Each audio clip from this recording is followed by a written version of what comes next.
I am Patrick Byers, and I'm excited to be with you here tonight and to be sharing the next 90 minutes or so with you on the topic of marketing specialty crops. A little bit about my background. I grew up in the Midwest in Iowa, Nebraska, and Missouri. And over the course of my adult life, I've worked as an outreach education specialist for most of my career. I've also been a farmer for most of my career. And for a number of years, I owned and managed a peach orchard, 5 acres, small orchard, yes, but large enough for me to cut my teeth on marketing. And so I'll be sharing some personal experiences as well as we go through this material. And in addition to an extension specialist and a farmer, I'm also a person who just really looks forward to learning from other people. So again, as I said before, it's been my experience to work with a really interesting cohort of farmers over the years, and we'll be sharing some of their experiences as well tonight. I do want to mention a class resource. This is an excellent book. It's called Building a Sustainable Business.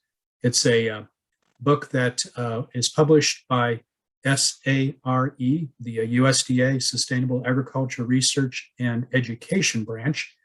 And originally it was developed by the Minnesota Institute for Sustainable Agriculture. Now, why would I be talking about building a sustainable business relative to marketing? Well, obviously, marketing is a very important aspect of success on the farm, and farming is indeed a business. And I really encourage you to take a look at this book. It's available online. You can also request hard copies as well. And much of the information in the first part of our presentation tonight was gathered from this particular resource. So again, I encourage everyone to take a look at this and to learn from the interesting information that's found in Building a Sustainable Business. As Anna mentioned, our presentation tonight is a partnership between University of Missouri Extension and Springfield Community Gardens. And Springfield Community Gardens is a grassroots organization that manages a network of community gardens across Springfield, Greene County. The vision of Springfield Community Gardens is a community where everyone has access to healthy local food. Another important aspect of Springfield Community Gardens is building today and tomorrow's farmers. And they have a very innovative farmer incubator program. And if you're interested in becoming a farmer, check out what they have available. The program is comprehensive and all-inclusive, and certainly is an excellent way for a person to build their skill set in specialty crop farming. The other partner is USDA, the U.S. Department of Agriculture. There are a wealth of programs available through USDA to support agriculture at all levels, at all scales, and that includes small-scale localized production. So check out the resources that are available through USDA. The entry point is the Farm Services Agency office, which is found, there's one in nearly every county in Missouri. And generally housed in that office is the NRCS, the Natural Resources Conservation Service. So find out what's available through these various agencies. Online, the farmers.gov website can give you a wealth of resources relative to USDA programs. Okay, so here is our goal for tonight. And this is a lot of information, quite frankly, in an outline. And typically I don't throw this much into an outline, but I did want to mention that we'll start out with just some introductory material, and then we'll talk a bit about how you come up with the marketing approach or the mix of marketing approaches that is right for you. And recognize that over time, that mix may change. And we'll talk about that as well. And so that will cover the several points in this outline, and then we'll get into the advantages and considerations of marketing approaches. And that's where we'll drill down into individual approaches to marketing. And I suspect we may have some questions there. As I said before, I'm giving you an overview. And if you'd like to discuss any of these aspects of marketing in more depth, all you have to do is type a question into the chat, and we will definitely do that. And then we'll finish up with some thoughts on value-added products. So I really like the approach that Greg Reynolds takes to business planning and market planning. And this is a quote actually taken from that resource that I mentioned earlier. Business planning is a critical component to any operation. Even though a seat-of-the-pants approach to farming might work, it takes too long to figure out if a decision is a poor one.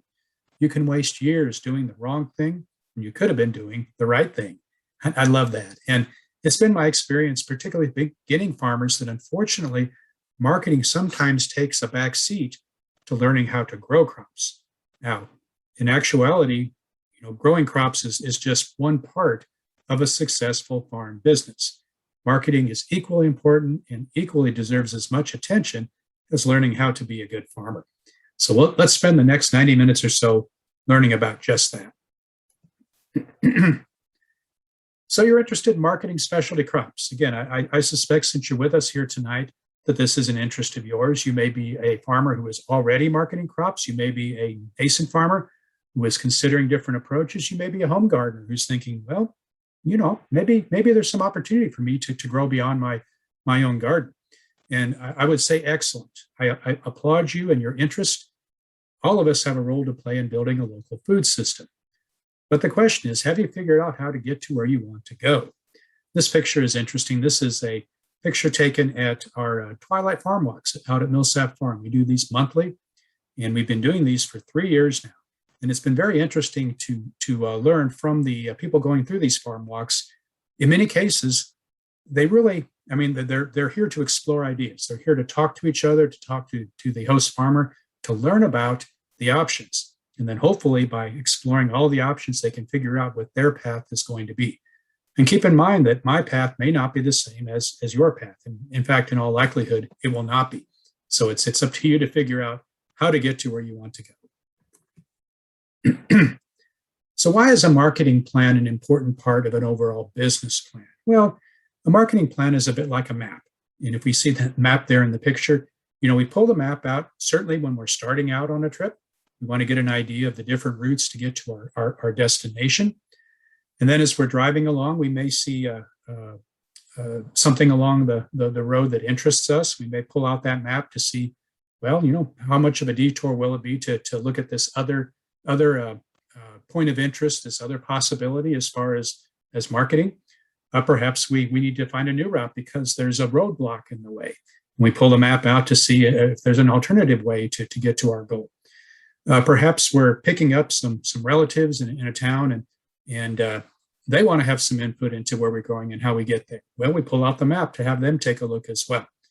And again, perhaps we have car trouble and we're broke down on the side of the road. We may pull that map out to help us figure out to get to a place of help and then to help us get back on the road to where we were going originally. So a marketing plan is a lot like a map. Very, very useful thing to have in hand. I mentioned this publication earlier. The reason I like this is that it takes a whole farm approach. It gives lots of examples and case studies. It gives you templates to use to fill out. And when you're done, you'll have a marketing plan. It really couldn't be more straightforward. So using a resource such as Building a Sustainable Business is extremely helpful in coming up with that marketing plan. Sitting down, working from scratch without some guidance can be a bit daunting, quite frankly. But sitting down with a resource like Building a Sustainable Business can help guide you along that path, along that route, so that you get to your goal. Okay, so the first step in building a marketing plan is to think about where you've been. Think about your history and take stock of your current situation. Now, how do we do this? Well, we think about the history of our business, and especially if you're an existing farmer, think about your history. Where have you been? What have you done in the past? Think about where you are now and think about where you want to go. Okay. Now, when you think about the current situation, there's lots of things to look at. Marketing is just part of the overall assessment of your current situation. But for tonight, we're going to focus on that particular aspect of taking stock of your current situation. And using a SWOT analysis can be very helpful. SWOT analysis stands for it's a way to look at opportunities, it's a way to look at challenges, it's a way to look at threats, and it's a way to look at strategic strengths in evaluating your situation. We'll talk more about that here in a moment. Okay, so if you're an experienced farmer or a business owner, if you're with us tonight because you perhaps want to learn about an alternative or a new way to market, wonderful. You have some experiences already in marketing, and that's absolutely great. In this part of the process, think about the different phases you've gone through in terms of marketing. Many farms go through different phases during their trajectory. They may start out at a farmer's market. That's a common way to start. They may then move towards on-farm marketing. They may see opportunity to expand into internet-based marketing. Perhaps even they begin to scale up and address larger scale markets through wholesale marketing. So again, think about the phases you've gone through in terms of marketing. Think about your successes and think about your failures as well. Think about the opportunities that you've seen, both in the past, also in the present and moving ahead, and the challenges perhaps that you've encountered.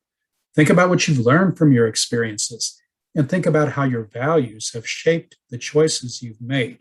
These decisions you made in the past, in almost every case, to some degree are shaped by our values. To give you an example, I sold peaches for many years at farmers market. I really enjoyed that. It was just a good way to market peaches. I also sold peaches in an on-farm stand. Now I'm a private guy. I like my privacy. I enjoy being around people, but I also like my private time.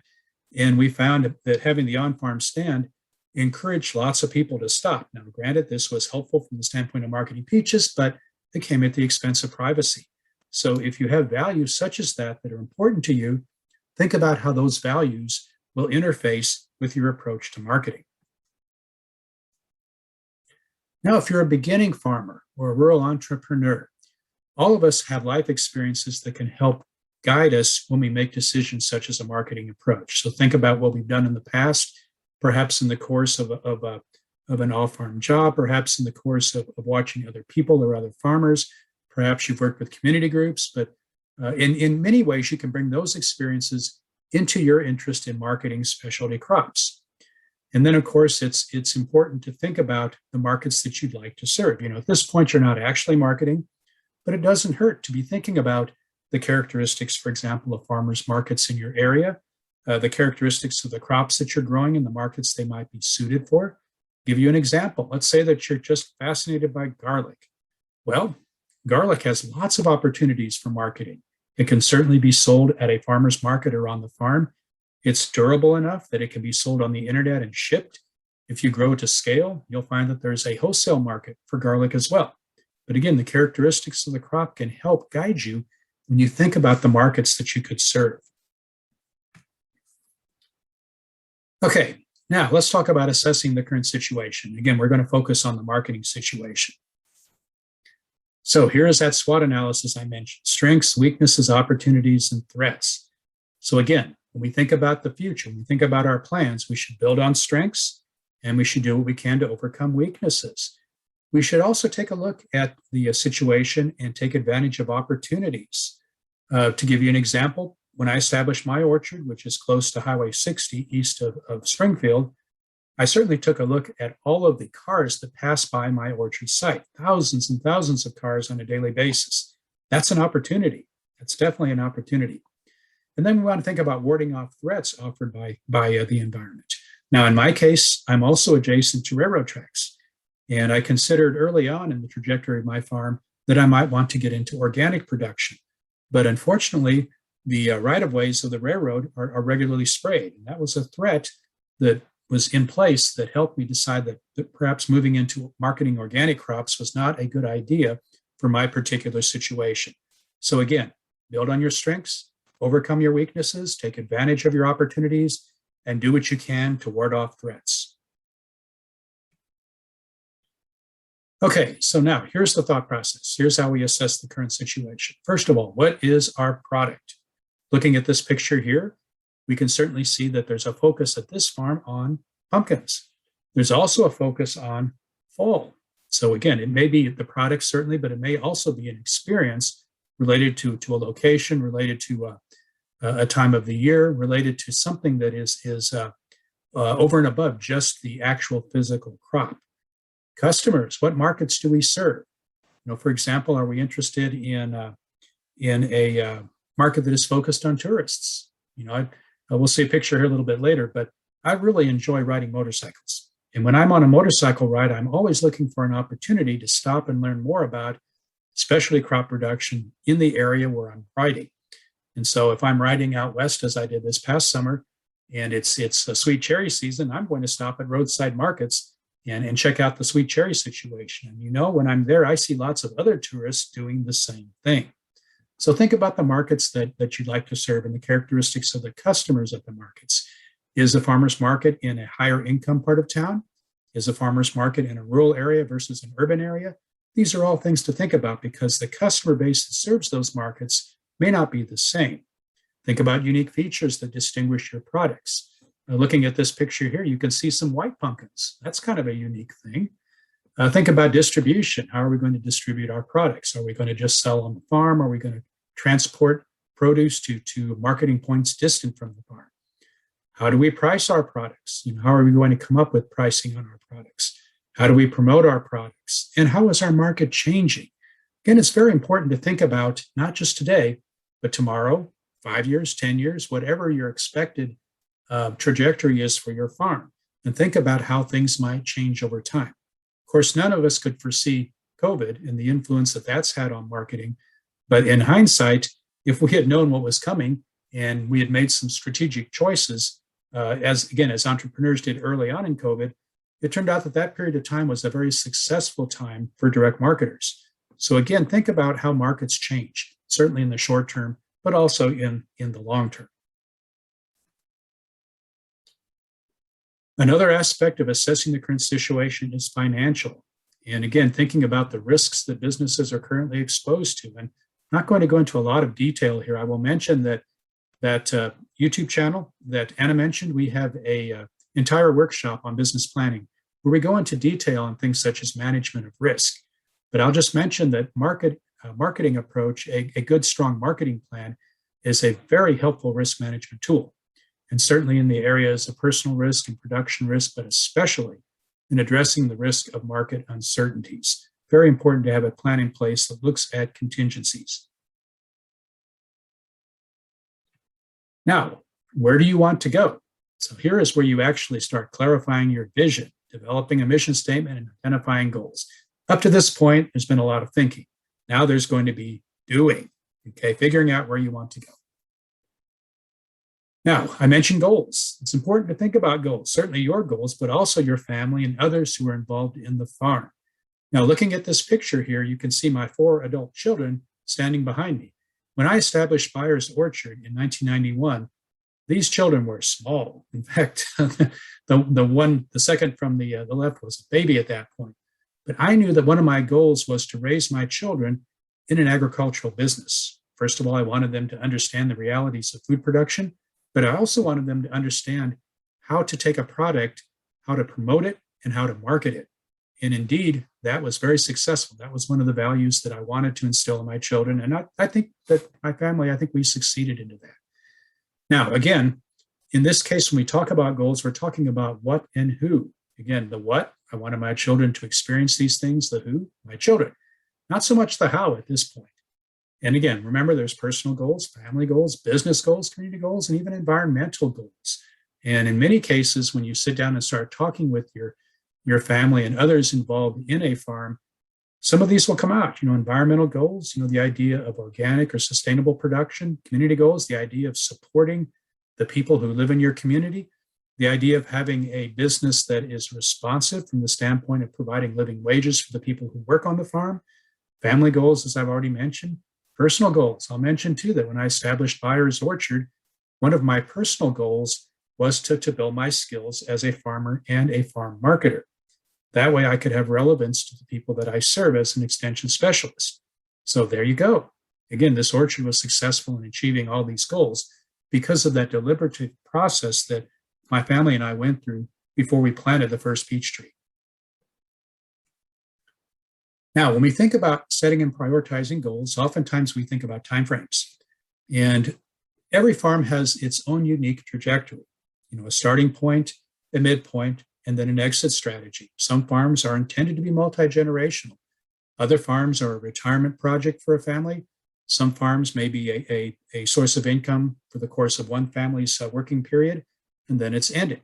But think about what the time frame is going to be. Is it going to be 1 to 5 years, 5 to 10 years, 10 years or more? And think about how goals might shift and change during those time frames. Now, sometimes it can be a challenge to sit down and talk about marketing goals. Certainly it needs to be a deliberative process. It needs to be a situation where you're writing things down. Oftentimes it's helpful for the individual members to write out goals and then to sit down together and identifying common goals among the group or among the team. There may be differences, recognize those, and then begin to develop a set of collective priorities. This last point, consider a mediator. If you look at this picture, the gentleman in the foreground is a colleague of mine who is particularly gifted at mediating. And what he's working with here is actually one of our research projects where we had a farmer advisory panel. And this panel was setting goals for our research project. It's the same process for marketing goals for a family.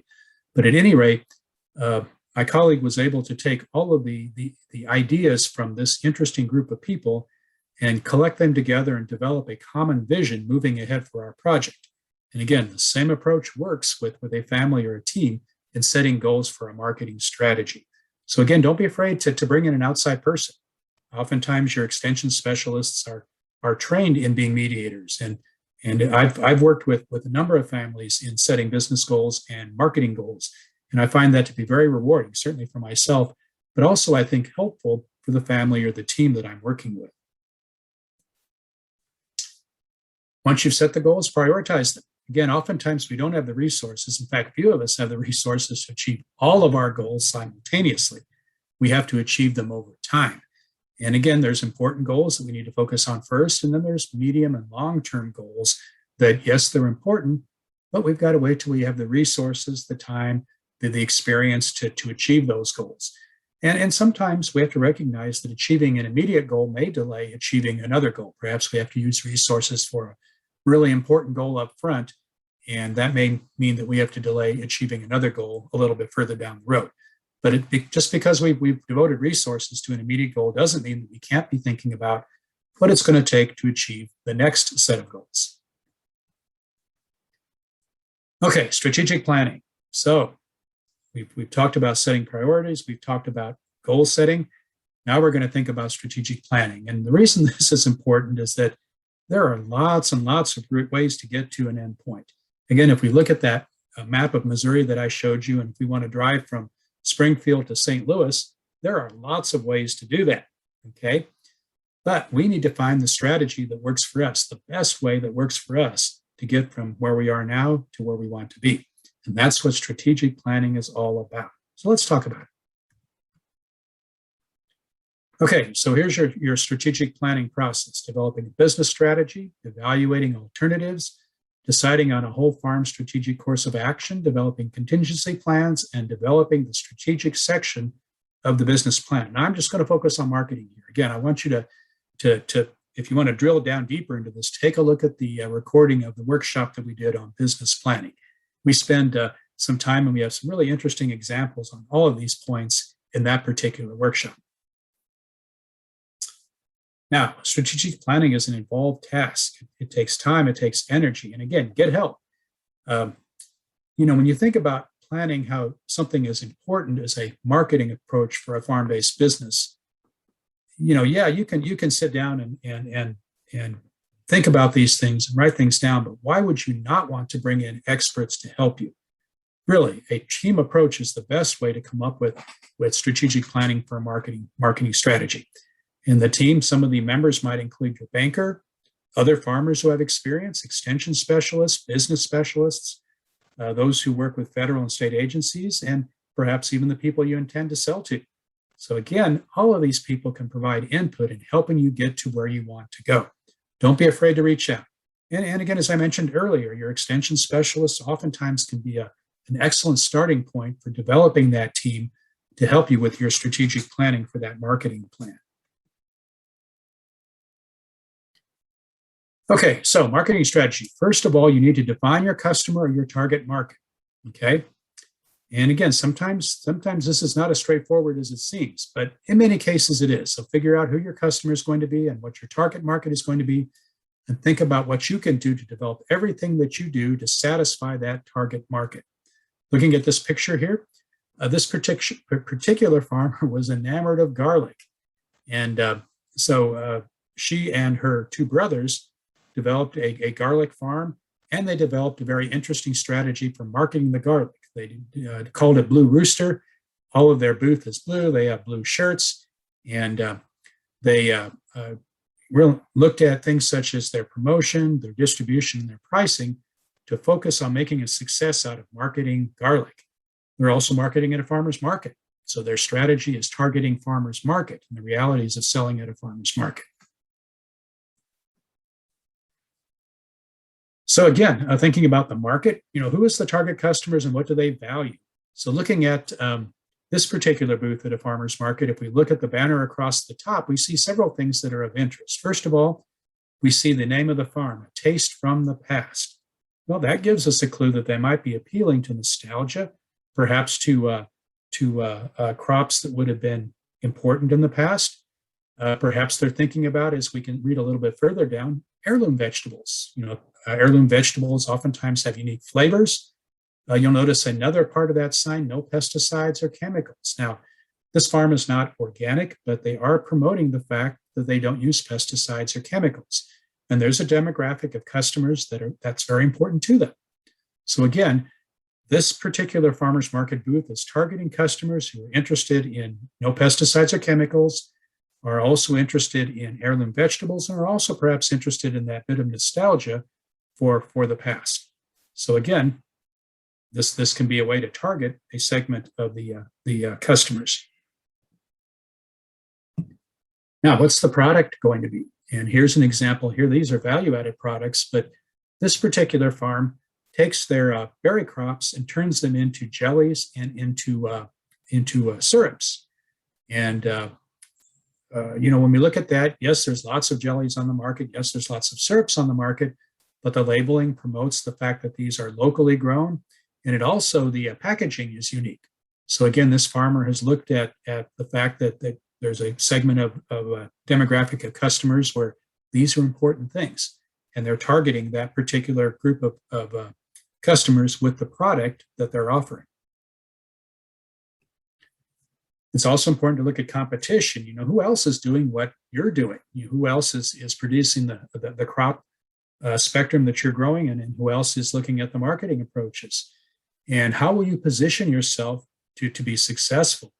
So again, when I established my market back or my farm back in 1991 with the idea of marketing peaches, I looked around to see who else was doing that in my area. And certainly in the Webster County area, there were only two other peach orchards, Sunshine Valley Farm and Murphy's Orchards.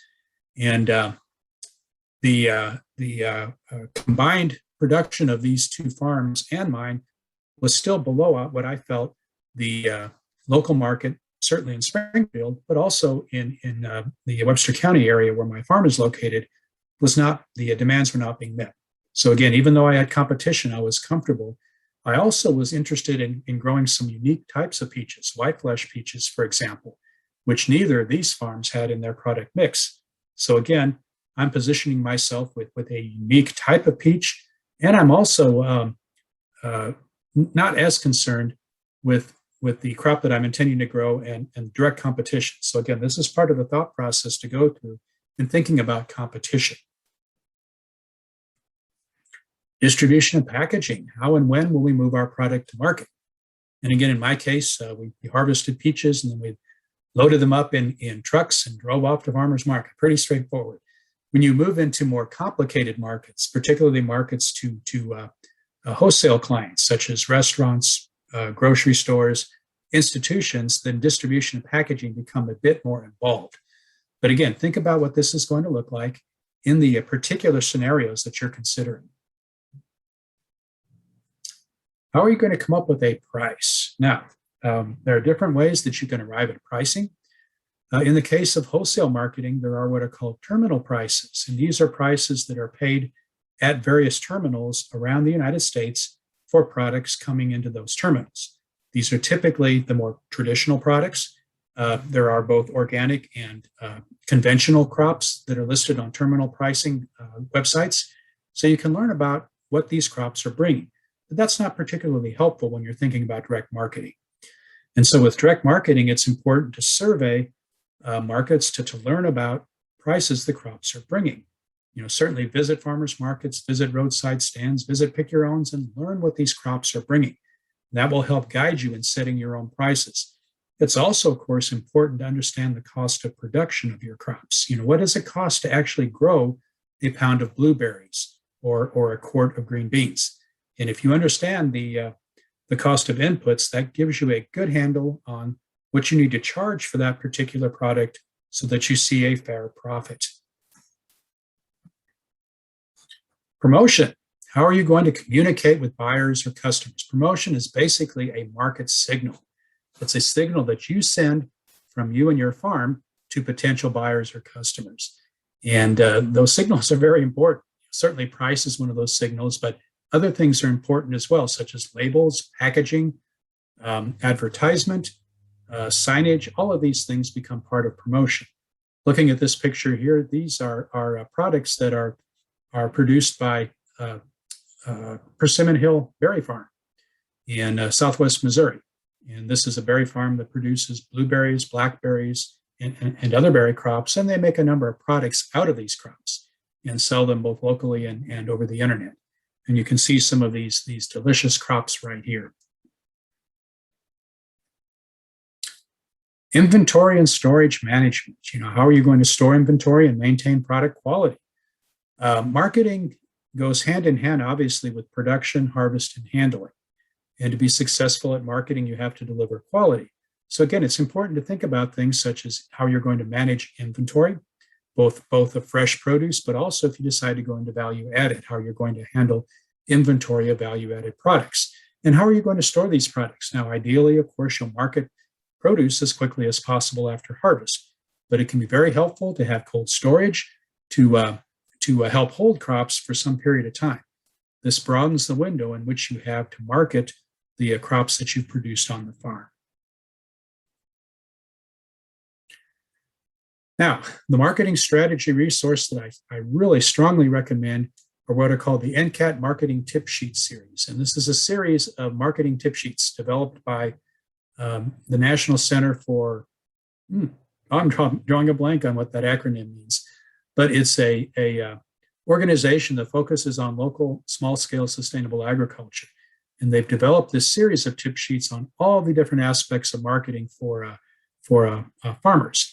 And these are available through the organization ATTRA, A-T-T-R-A, free of charge on the website that's noted here. And a number of the comments that I'll make as we move into the actual marketing opportunities are based upon these tip sheets. So for more information, certainly check out the tip sheets that are available through NCAT. Okay, organization. Now, we're going to touch on this briefly because this directly impacts marketing approaches. And it's very important that you treat your farm as a business and that you legally organize and structure that business. And again, this comes down to things such as protection from liability.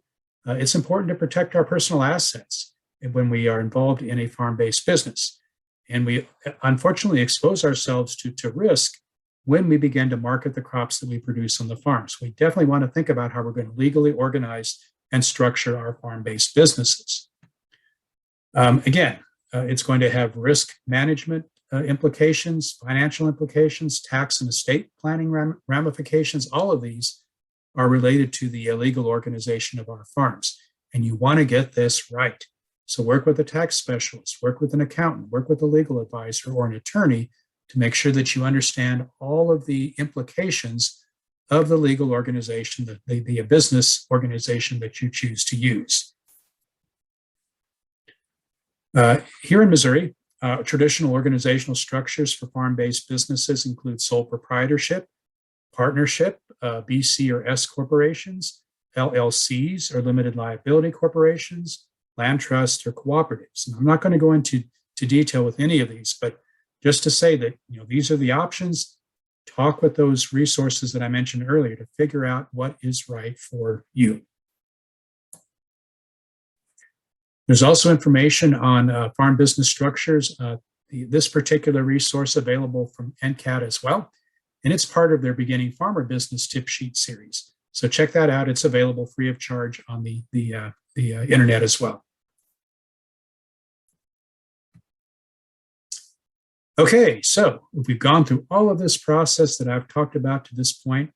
Now it's time to pull all of this together into a whole farm strategy. And we're going to try to figure out if all of this stuff that we've done is going to come up, we're going to come up with a strategy that is compatible. Okay, if all of these things are compatible. And certainly we're focusing tonight on the marketing strategy, but this whole farm strategy also includes operations, human resources, and finances. And these other three certainly impact marketing strategy. But again, the rest of our time tonight is going to be spent on talking about different marketing approaches, different marketing strategies. Now, as is the case with a map and driving from Springfield to St. Louis, there's more than one way to get to where you want to go. And it's important to have at least some idea of strategic alternatives. We can chart out what we think is the best way forward going through that process that I just shared with you. And then all of a sudden, another opportunity arises or a roadblock ends up in our way. We've got to look at a strategic alternative. So it makes sense to do this during the planning process. So yeah, certainly we want to think about the primary goal, but let's think about some other possibilities as well. Maybe our focus at this point is to become really good at selling a farmer's market. Well, that's wonderful. But what if all of a sudden we hear a friend who has a CSA and she says, well, I need some more berries. Can I buy berries from you for my CSA? All of a sudden, here is another opportunity to market our crop. So let's think about what these strategic alternatives might look like. Now, one way to do that is to use the Missouri Ag Intel tool. And I wanted to go through this just quickly. This is a web-based tool developed by University of Missouri Extension, and it helps you understand your opportunities and certainly marketing opportunities, but also production opportunities and other things that might impact the success of your farm-based business. So I'm a huge fan of the Missouri Ag Intel tool. And as I said before, we are going to focus on the food market evaluation tool. That's the red one that we see over here. So let me go ahead and see if we can bring this up.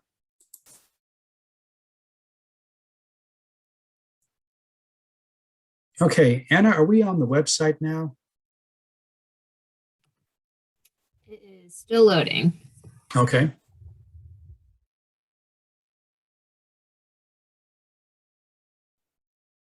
Okay.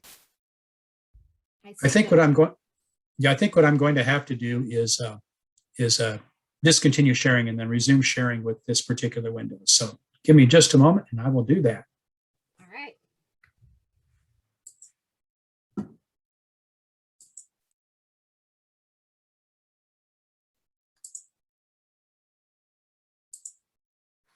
Okay, can we see the website now? Yes. Okay, very good. Let me.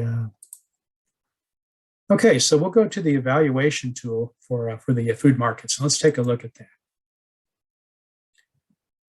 Okay, so the way this works is you identify your farm location, and then based upon various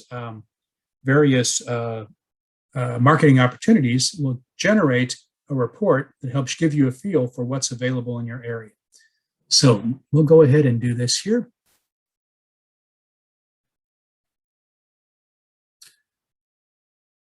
Let's choose a crop. Let's choose blueberries.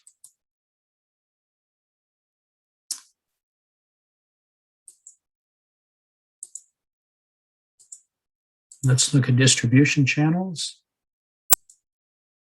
Let's look at let's look at farmers markets again to take a quick look at an example here. So if we look at the state of Missouri, and again, this is a useful starting point, we can see that there's a lot of Missouri where we really don't have a lot of access to farmers markets. If you were a blueberry farmer up in this part of the state, you're less likely to have adequate access to a farmer's market. Whereas we have a better situation here in Southwest, and particularly in Greene County, which is the county there in the center that's highlighted in red. So again, that's a good starting point. Now let's move up here and take a look here.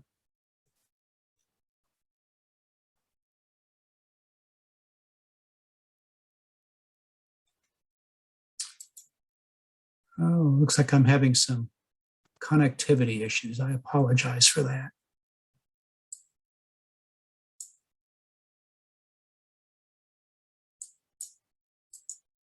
Okay, well, let's see if we can at least get part of this to work for us. So my farm is located here in just east of Springfield. So we'll click there, and yeah, you can see at the very center here, the red dot, that's the location of my farm. And this is going to give us a report that is looking at 10, 20, and 30-mile radius around my farm. So, here's the 10-mile radius, 20, 30. And if we look at the market analysis, within 30 miles of my farm, there are 398,204 people. That's a lot of folks, a lot of potential customers. If we look at the area within that 30 miles, you can see we have the towns of Rogersville, Springfield, Nixa, Marshfield, Republic, Willard, Battlefield, and again, a number of large communities. And so this is positive as well. What about farmers markets? Well, we have a farmers market in Rogersville. We have a farmers market in Seymour, farmers market in Marshfield, and then we have a farmers market, the Ozark Farmers Market and Farmers Market of the Ozarks in Ozark and Springfield. And there's one more on there that's not mentioned, which is the Greater Springfield Farmers Market. So I have 6 farmers markets to consider within 30 miles of my farm. That's a pretty optimistic thing to look at. I also have produce auctions close to my farm. If I decide to market what I grow through a produce auction, it turns out there's actually 2 of them within 15 miles of my farm. If we look at restaurants, so I have 11 restaurants within Webster County that I might target. If I look at Webster County and the counties around Webster County, there's 395 restaurants to potentially target. That's pretty exciting. Grocery stores, 4 in Webster County, 82 in the counties around Webster County. I have other options, hospitals, nursing facilities, school districts. All of these could be tapped within that 30-mile radius of my farm. Then if I'm interested in the demographics, the people who live in that within 30 miles of my farm, we can see how many households there are with various ranges of income. And that's helpful too when I think about the value of the crop that I'm growing. We have information down here on farm types. If we look at the potential competitors, berry farms, it looks like there's 15 berry farms in the county. When we look at the total acreage of those 15 berry farms, it's 25 acres. So there's not really very much berry production in the area within 30 miles of my farm.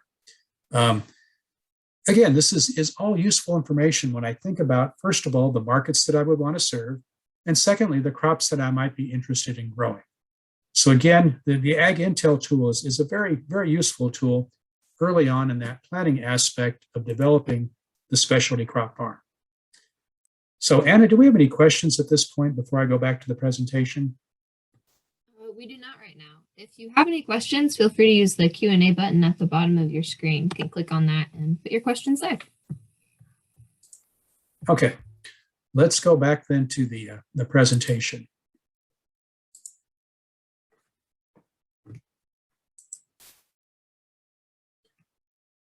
Okay, so I talked about the outlook, both short-term, medium-term, and long-term.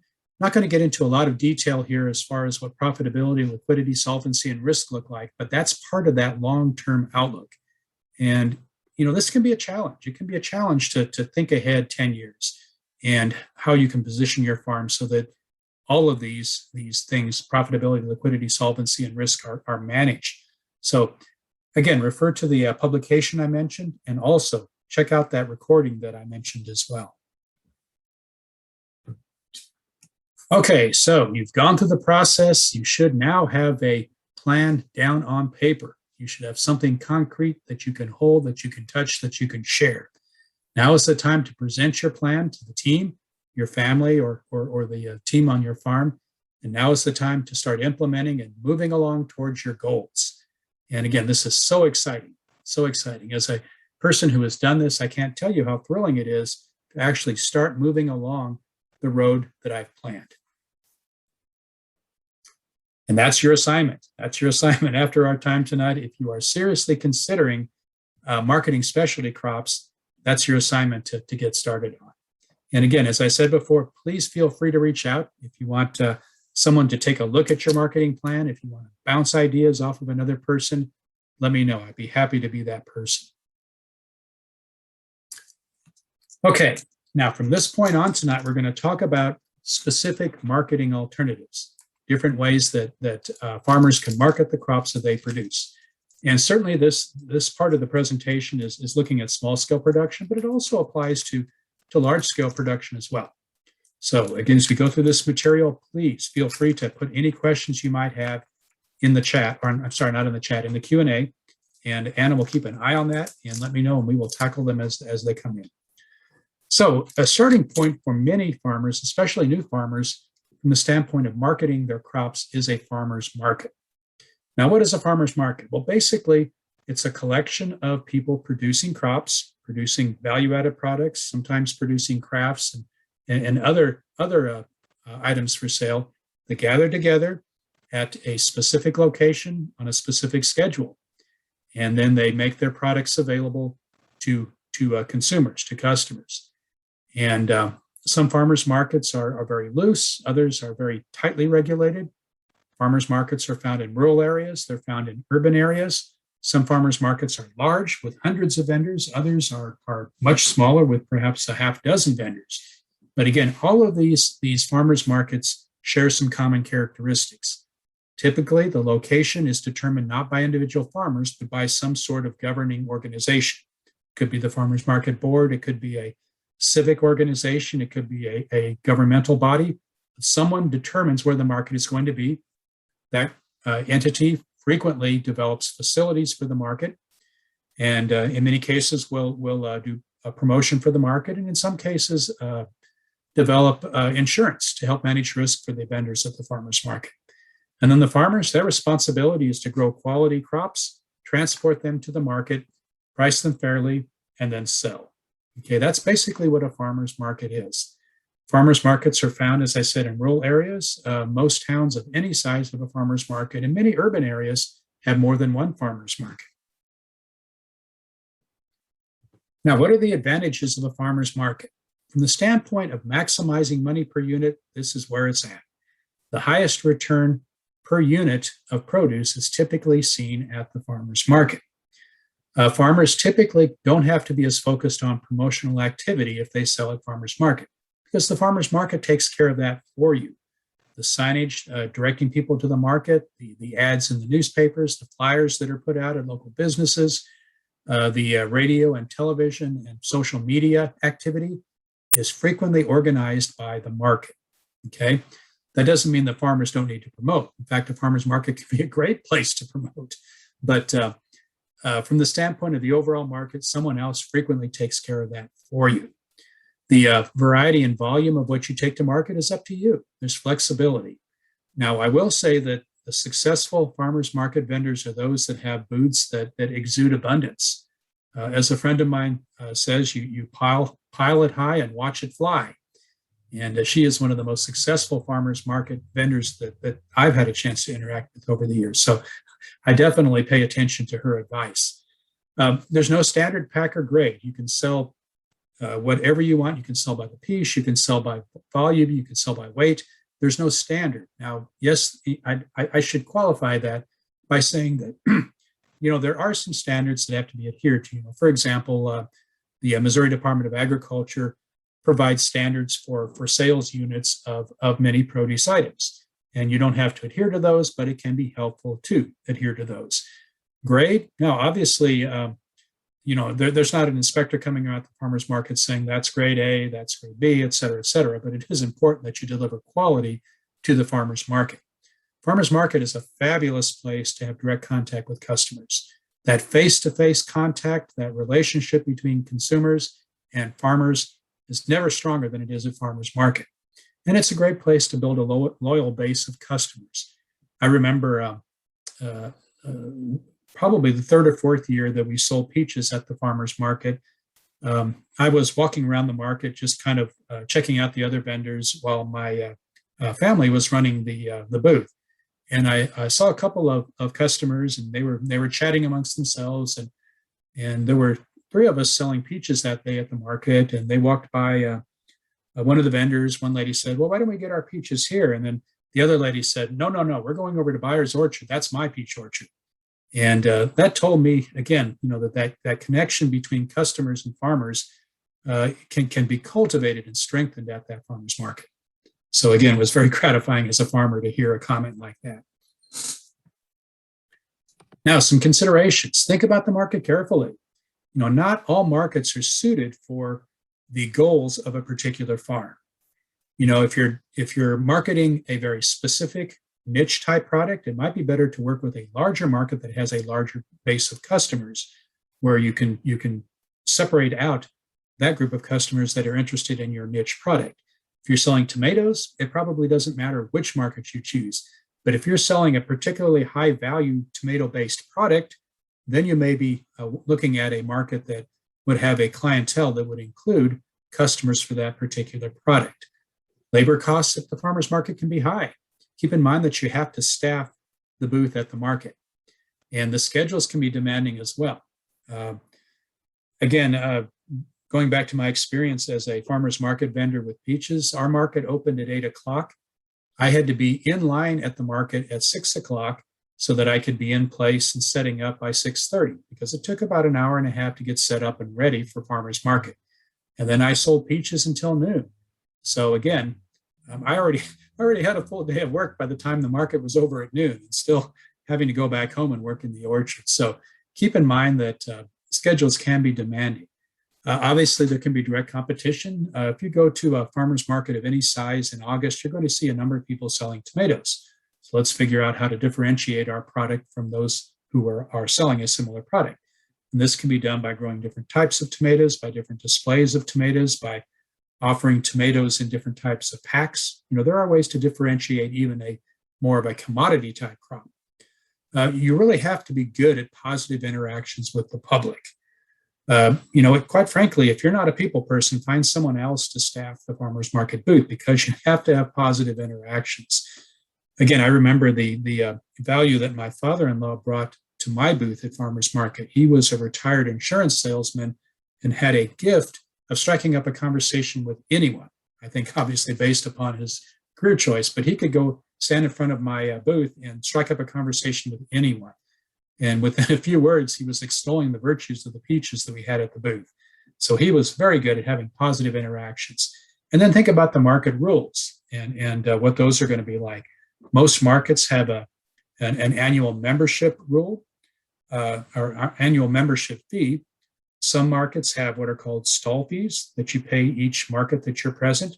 And some markets have what are called POSs, or percentage of sales, that they charge their vendors. And typically it'll be somewhere in the neighborhood of 1 to 3% of sales that is then remitted back to the market to help support the market. So again, be sure that you understand what these rules are for the various farmers markets. As I said before, some markets are very loosely organized, others are very strictly controlled. Patrick, we have one question. Yes. Do you know if other states have a program like Ag Intel?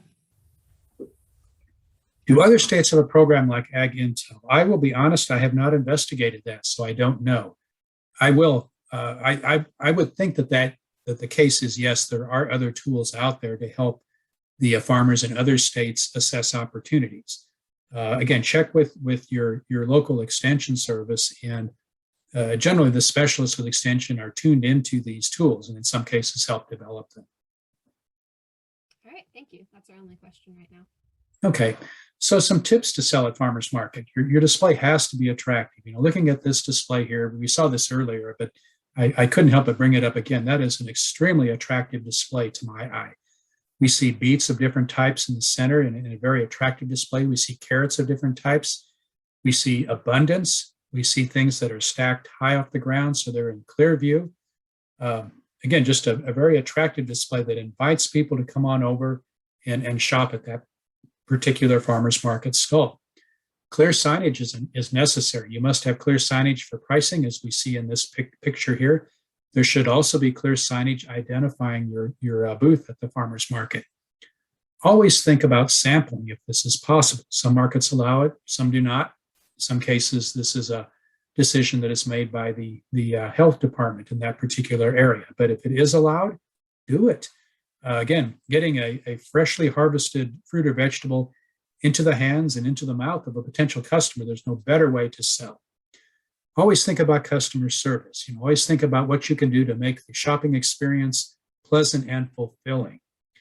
Certified scales. In Missouri, it's a requirement if you sell by weight to have scales that have been certified by the Missouri Department of Agriculture. It's also helpful to have a scale that can calculate price as well as weight. This speeds up sales. And back to that customer service, there's nothing that's more discouraging than having a long line of people waiting to check out at your stall. People fuss about waiting in line at a grocery store or at a mass marketer, and they don't want to repeat that experience at a farmer's market. So make sure that you can set things up to make the sales experience as pleasant and as possible. Obviously, think about the competition at the farmer's market. Walk around and check out what other vendors have as far as product. Take a look at their prices. Take a look at the way they arrange displays. All of this can help you to become a better marketer at farmer's market. Think about ways, again, that you can extend the season on a crop. Perhaps use early ripening or late ripening cultivars, perhaps use protected culture, but ways to bring crops in early or carry crops later so that you have those crops when others do not. And then think about things that are unique. Again, looking at this picture here, those carrots of different color are just really, really exciting. Those carrots that are yellow, that are purple, that are red, or that in addition to the more traditional orange carrot, really add interest to that display. And that will obviously help add sales to the particular market. Now, with each of these marketing outlets, I'm going to add this slide. Is this right for me? And these are questions to ask yourself and to be brutally honest with yourself. First of all, do you like working with the public? If the answer is no, then farmers market may not be for you. Where are the farmers markets in my area? Are they convenient? Are they accepting vendors? Can I live with the rules? I mentioned the percentage of sales. Some vendors just will not tolerate paying a part of their sales to the market. In that case, they're not good candidates for vendors at that particular market. Does the market have a sufficient customer base for new vendors? Is the market looking for new vendors? And if that's the case, are there enough customers there to buy what I have to sell? Does this market have a niche for me? If it's a market that already has 4 tomato vendors, they may not be all that interested in another tomato vendor. But on the other hand, if you bring something special to the market like blackberries or baby ginger or whatever it might be that fits a niche that market needs, then they will welcome you with open arms. And then, do I have the time available to spend at the market? You heard about what my days used to be like at the market. And if you need to be on the farm working with crops and you don't have time to spend at the market, then maybe farmers market is not for you. Okay, do we have any questions now at this point related to farmers markets? No questions right now. Okay. Let's move on to on-farm and roadside sales. And these are sales that are either at the farm itself or in an area that is set up separate from the farm, but is set up independently from other vendors. And let's take a look at what some of the realities of this approach. Again, this is another way to receive a high return per unit of the crop grown. So high profit margins are certainly possible. Typically low advertising costs and lower overhead costs, at least once the initial cost of establishing the market is behind the farmer. Reduced transportation costs, particularly for on-farm sales. Again, transporting the cost to the sales area is negligible. And there's no standard packer grade at these markets as well. Well, as a guy who rides a motorcycle, sooner or later you have to see a picture of my bike, and it's the second one from the left, the Suzuki V-Strom. But as I mentioned, think about your location. Think about local population that might come to your farm, but also think about transient population, people who are driving by that might be interested in stopping and purchasing from your sales outlet. Think about local regulations. There may be some things to consider relative to selling on farm that you have to think about. There may be planning or zoning regulations or other things in place that might impact what you'd like to do. The initial costs may be high. You may need to establish a sales area, cold storage, parking areas, drive lanes, other things, infrastructure, in other words, that are needed to be successful with on-farm or roadside sales. definitely think about protection from liability.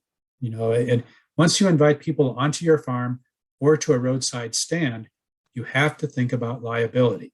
Okay, so again, talk with your attorney, talk with your accountant, and come up with a reasonable plan to address this particular risk. The sales area has to be tidy. I've been to on-farm stands where there are junk cars right behind the stand, and that's not a good atmosphere. So make sure that the area that you're selling from is tidy, clean, and hazard-free. Think about health regulations. It's a very good idea to have adjacent to or as part of the sales area hand washing and restroom facilities. And this is especially the case with value-added products. So again, think about all of these things in developing an on-farm or a roadside sales area. Now, some tips. In this case, high return per unit. But in many cases with on-farm or roadside sales, you're catering to a clientele that is interested, yes, in your product, but perhaps not in large quantities of your product. And again, using myself as an example, when I'm on a motorcycle ride, I just don't have a lot of room to carry excess items on my bike. But I can certainly find room for a couple of quarts of cherries. And I don't mind paying a little bit more per quart for those cherries. So again, a lower volume of product perhaps, but a higher price per unit. And the signage is very important. As I'm riding, I'm starting to look for signage as I ride around. And when I see that sign that says, roadside fruit or fruit farm, 2 miles, I'm going to check my odometer to see where I'm going to be in a couple of miles, and I'll start watching for that particular on-farm stand. So signage is important to drive traffic to the stand. Okay, so again, reality check. Do I have a location that gets enough traffic? You have to be brutally frank. If you live in the middle of the country and there's no drive-by traffic and there's no attraction in the area to bring people to you, your options for on-farm sales may be limited. Now, it doesn't mean there can't be ways to work around that. With sufficient promotion, you can actually become a destination. And that's wonderful. I've worked with farmers who have worked hard at promotion and have successfully developed on-farm sales in remote areas. But again, it's a challenge, and it's helpful if you already have in place sufficient local population or your farm is located close to an attraction or a traffic route or some other way that brings customers by your farm. Do you have space to handle customers? I've been on farms where the actual space available to market from is very limited. And so you want to think carefully about how much space you have available to handle customers, particularly during the busy part of the season. Can I provide the hours and staffing to make this a success? Very important thing to consider. Again, if you're focused on producing crops and you want to sell on farm, you've got to think about what it's going to take to provide the staffing for that area as well, in addition to growing the crops. And again, in almost every situation, every location, there's going to be some sort of thing that you have to deal with relative to local, county, state, licenses, permits, zoning issues, et cetera. So if you don't want to deal with any of that, then on-farm sales may not be for you. Okay, do we have any questions about on-farm or roadside sales? We do not. Okay, very good. Now let's talk about pick your own. And pick your own is sort of a variation of on-farm sales where you invite people to the farm, as the sign says, to pick them. Okay, it's a successful way to harvest a crop, particularly if your local labor is in short supply. It's also a successful way to develop on-farm experiences for people. And what is interesting here, and survey after survey has shown this, that an on-farm experience helps people overcome pricing issues. Coming to the farm, overall farm experience, the price point of the product becomes less important. And this can be beneficial to farmers as well. So again, as this sign illustrates, we grow them, you pick them. Now, crops that are particularly well suited for pick your own are high value crops such as berries, but other crops too can work into pick your own. So crops such as sweet corn, tomatoes, pumpkins, these are all crops that are good candidates for pick your own. And recently, I heard about a pick your own hops farm, where this particular farm was catering to home brewers. So again, lots of options for pick your own. So pick your own is a great way to attract customers for an engaging on-farm experience. I mean, look how happy these pick your own folks are at this blackberry farm. You can use pick your own to lead to other profit centers. Many farms have developed pick your own into comprehensive on-farm experiences with things such as petting zoos, value-added markets, bakeries, farm tours, just lots of other profit centers that develop in concert with the actual pick your own aspect of the farm. If your labor is in short supply, pick your own can be a good way to address labor issues. Now, it's a good idea in a pick your own setting to have alternative labor available. And many pick your own farms also have a pre-picked on-farm or farmers market aspect to their sales as well. So, they're not relying just on pick your own. Keep in mind too that the price paid per unit of product does not necessarily have to be lower than it would be at a farmer's market or an on-farm stand. Again, if the farmer does a good job of providing an on-farm experience, the pricing per unit for pick your own crops can be nearly as high or even as high as the price per unit for that same crop at a farmer's market or some other outlet. So keep that in mind. In many cases, though, there is a price reduction that is offered to make the pick your own experience attractive to pick your own customers. Less privacy. When you invite people onto the farm, the result is less privacy. Now, certainly with an on-farm market, that's the case, but with pick your own, people are now distributed throughout your production areas. And so there's certainly less privacy. Again, be prepared to interact with a wide range of people. In general, people that are at a pick your own farm are happy, motivated people, but in some cases, someone may be having a bad day. Make sure that you focus on an attractive experience and make sure that it's safe. Remove every risk at all possible. Keep in mind that sooner or later, someone is going to trip and fall. And the way that you treat customers is a very important aspect from the standpoint of risk management. You'll also need to have farm liability. And in fact, it's helpful to have additional insurance beyond farm liability. Customer facilities are a must. And pick your own. It's very important to have bathroom facilities available and hand washing facilities available. It's also helpful to have rest areas and places where pets can be stationed rather than allowing pets into the field. And then again, location is important for the same reasons we discussed with on-farm markets.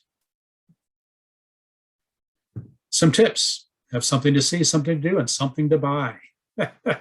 That's good advice, and that actually came to me from several pick your own farmers. Social media and internet presence is very helpful in driving people to a pick your own experience. People have to know that you're there.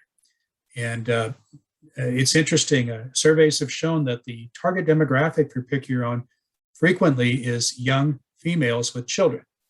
And so this group is particularly tuned into internet and social media. And so using those approaches to promote pick your own are very helpful. Make sure that the area adjacent to the production fields has adequate parking, restrooms, and signage. Festivals can be an important part of building the customer base at a pick your own farm. So having a blueberry festival as the season begins with music and blueberry baked products and blueberry slushies and blueberry donuts to complement the blueberry fruit can be very helpful in getting people out for the beginning of the season. And again, be very, very conscious of any potential hazards, obstacles, or other risks around a pick your own area on a farm. Okay, is pick your own right for you? Do you mind the loss of privacy? Very important consideration for some people. Do you like entertaining people? Again, basically you become a show person when it comes to pick your own. And I know many farmers that are very successful in entertaining people at their farm. They enjoy it, and certainly the customers enjoy it, but it's not for everyone. Can you keep the farm tidy and hazard-free?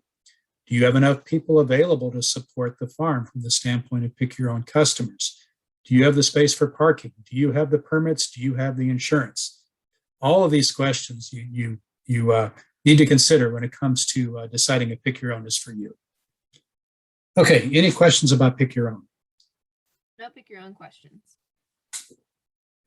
Okay. Community-supported agriculture. this is really an exciting way to market produce, and we're seeing an almost exponential growth in community-supported agriculture. There are various types or various approaches to community-supported agriculture, but in its purest form, a customer pays a farmer for a share of produce on on some sort of specified interval, frequently on a weekly or every 2 week or on a monthly basis. And as we see in this picture, that share of produce can include different things. As we look in these boxes, we can see vegetables of various types, and we see some fruit. The community-supported agriculture share, in many cases, is determined by the farmer, based upon what the farm has available. In other cases, it's determined by the consumer, where the farmer makes available a list of produce items, and then the consumer chooses what they want in their share for a particular week. This is called an on-demand CSA, and it's becoming very popular. But regardless, it's a situation where people pay for their produce up front, in advance of the season. The farm then has operating capital to use to help produce the crops. And then the farmer delivers a share, again, as I said, at a preset interval. There are various types of CSA. Some are vegetable only, some are vegetable and fruit. Some include value-added products. Some might include a meat share, an egg share, a baked products share. Lots of different variations on the community-supported agriculture theme.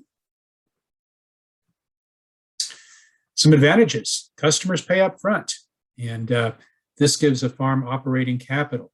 Customers also become part of the farm through a CSA, and they to some degree share the risk of the farm. And part of the CSA agreement typically is an understanding that if there's a crop failure, that the composition of the share may shift. There may be other accommodations necessary on the part of the farmer, and the customer recognizes that up front. Much of the promotion occurs before the season starts to attract shareholders into the CSA. Farmers tell me that typically, even an established CSA has to work with promotion before the season begins because there's always a certain amount of attrition among shareholders, and typically that attrition level is somewhere between 15 to 30%.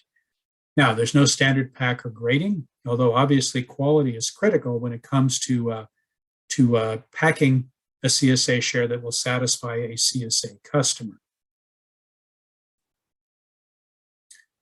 Now, some considerations. It requires thoughtful planning on the part of the farmer. The farmer has to be really good at scheduling planting and harvesting to have a consistent supply of a diverse range of products to fill a CSA box. It can be disappointing if all that is in the CSA box is kale week after week after week. Customers enjoy diversity. Customers enjoy new and interesting things. It can be helpful to farmers to develop networks or relationships with other farmers so that there is a shortage of a particular produce item. The farm with the CSA can then source that item from another farmer to include in the CSA share. Packing is labor intensive, and it requires extensive post-harvest handling. You're not only handling the crop at harvest, but you're also handling it when you develop the share, as we see in this picture here. Very important to have cold storage as well, because CSAs, again, if they're on a weekly basis, oftentimes the crops that are leading into a particular CSA share are harvested over the course of several days. Some tips. Work to build community among CSA shareholders. Many successful CSAs have CSA member-only activities at the farm, celebrations, harvest dinners, evening walks, get-togethers, all these sorts of things to help build community among their shareholders. It's very important to regularly survey CSA shareholders to get a feel for how the farmer is doing. Are shareholders satisfied with the composition of shares? Are they satisfied with the variety and quality? Are they interested in more of an on-demand CSA versus a preset CSA? All of these are questions that you can learn more about from surveying customers. And as I said before, it can be helpful to collaborate with other farmers. And this is helpful to strengthen the share if there is a shortage of a particular item. And it's also helpful to diversify if you want to add, for example, meat, eggs, honey, baked goods, other things to a share to diversify the produce items that might be in that share. Now, is CSA right for you? Well, you've got to be really good at timing and planning. It's critical. Your goal is to have a consistent supply of a diversity of produce items, again, to make that CSA share interesting, exciting, and to meet the needs of customers. If you're not so good at this, find someone who is and form a partnership or look at some other way to market produce. Are there other CSAs in your service area? If this is the case, it may be difficult to attract that 15 to 30% new shares each year to maintain your pool of CSA shares. Do you like the social aspect of running a CSA? Certainly the in-person aspect, but also the online social media aspect of running a CSA. Successful CSAs are definitely in touch with their CSA shareholders, in many cases on a daily basis through social media. So again, if you're not particularly interested in social media, find someone on your team who can take care of that for you. And if you're not particularly good at working with CSA shareholders, find someone on your team that can do that for you as well. So again, be sure that you ask yourself these questions. Okay, any questions related to CSAs, Anna? We do not have any CSA questions. Okay. Now, selling on the internet. And selling on the internet is, there are farms that market all of their crop on the internet. There are other farms that have used the internet as a useful way to diversify their farming operation. And again, we saw this picture earlier. Persimmon Hill Berry Farm is a pick your own berry farm. That's how it began its trajectory. But it wasn't long before they began developing value-added products that they sold at the farm. And then when the internet began to be an important tool for marketing, they embraced it. Again, very entrepreneurial farmers, they embraced it and began to sell their value-added products, again, which are shelf-stable and durable. They can be easily shipped over the internet. And then as shipping techniques improved and the farm began to develop value-added baked products, now they market thunder muffins. Looking at the lower part of the picture, you can see these wonderful, wonderful blueberry muffins that Persimmon Hill now ships across the country. So again, selling on the internet can be a very lucrative way to market specialty crops. Advantages. Again, it's a way that you can very quickly let a lot of people know about your farm and the products that you produce, your location. It can be a way to drive people to the farm, certainly for on-farm sales or sales at other venues, but it can also be a way to have a 24-hour presence of marketing your products through the internet and through shipping. Now, again, platform development is now pretty straightforward. There are packages out there that will build the platform for you. All you have to do is import the information that is specific to your farm. Third-party websites, they can help as well. So looking at this picture here, we see the Mountain Apple Medley for sale.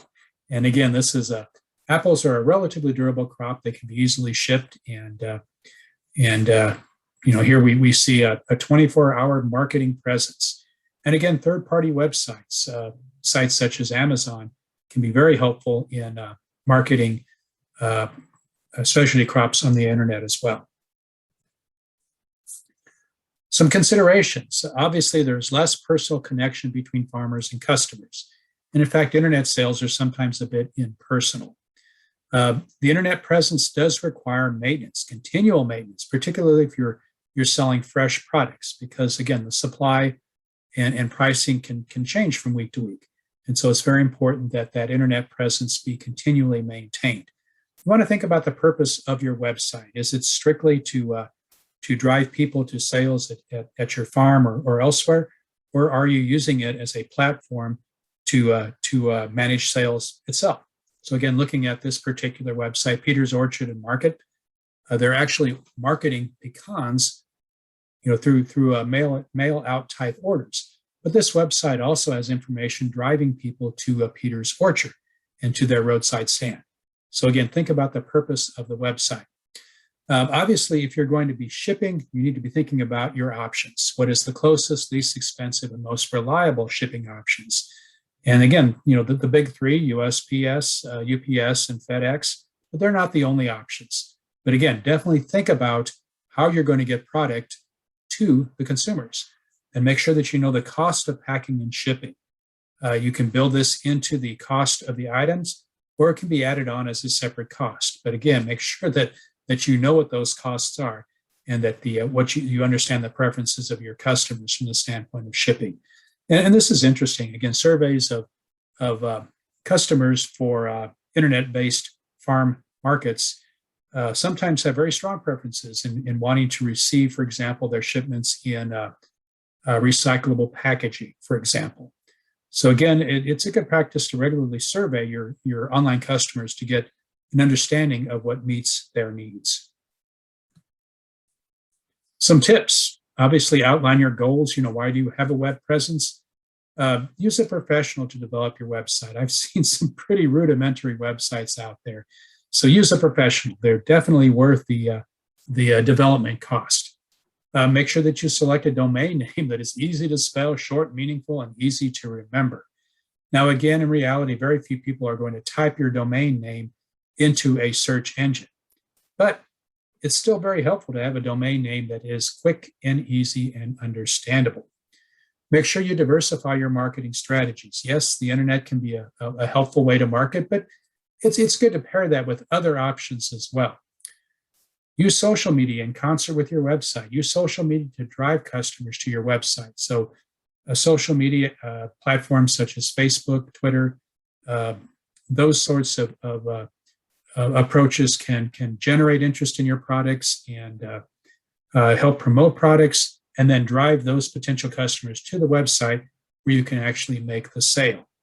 Keep a blog. Again, that idea that internet-based sales are a bit impersonal can be overcome to some degree by using a blog in concert with social media, again, to help develop that personal touch, that personal contact with potential customers. And then again, figure out how to guide people to your site. There are various ways to do this. Okay, is this right for me? I have worked with farmers who want as little to do as possible with computers. And if that's the case, then internet-based sales are probably not for you. Or if you want to go that route, have someone on the team that can take care of that for you. Can you keep your web presence up to date? Again, these things require maintenance. It's not a one done and walk away type thing. Make sure that they're engaging and make sure that they're effective. Do you have time to maintain an electronic list of customers? Thankfully, we now have options in place where much of that can be managed through web-based services. Will the internet-based marketing fit with and support other marketing channels? Can I use my platform to drive people to my farmer's market booth or my on-farm market? And in many cases, the answer is yes. So again, I can use that for that purpose. Okay, do we have any questions about marketing on the internet? Not on the internet, but we do have one question about CSA. Yes. It says, I know there are many variables, but what is the smallest number of shares necessary for a profitable CSA? That's an excellent question. You're correct. There are many variables. I have worked with a number of farmers who say that somewhere in the neighborhood of 25 to 50 shares is a good place for a small to medium-sized specialty crop farm to start with. If you're new to CSAs, there's definitely going to be a learning curve from the standpoint of scheduling cropping systems so that you have that consistent supply. And if you're new to CSAs, again, that idea of forming a network with other farmers can be very helpful to overcome any shortages that might arise. But somewhere in the neighborhood of 25 to 50 CSA shares is a good place to start. Any other questions? That's the only question right now. Thank you. Okay. Now we're going to move beyond direct marketing. We're going to be talking now about marketing to markets that are at least one step separated from the person who's actually consuming the crops that you're growing. And these are collectively called wholesale markets, wholesale buyers. So let's talk about some of the different options here. We'll talk about wholesale markets in general, and then we'll drill down into restaurants, grocery stores, institutions, and produce auctions. Okay. So in general, with wholesales, this is a great way to market a lot of produce. And particularly as farmers see opportunities, they may be interested in scaling up. Now, there is a trade-off in the price received. We'll talk about that here in a moment. It's going to be lower in the wholesale market, but that can be offset by the efficiencies that come with scale.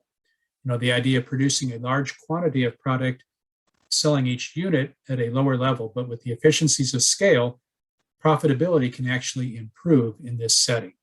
So again, this is something to be considered. Prices may be pre-negotiated so that you understand what the prices are that you'll receive. In many cases with wholesale markets, there are contracts in place that spell out the price received. And again, a contract can be a way to manage risk. And so again, these are all advantages that are available to those farmers that are interested in selling at the wholesale scale. Now, some considerations. Yes, you can sell quantities, but it'll be at a lower price. Typically, wholesale buyers are going to pay in 30 days. So you don't receive payment immediately.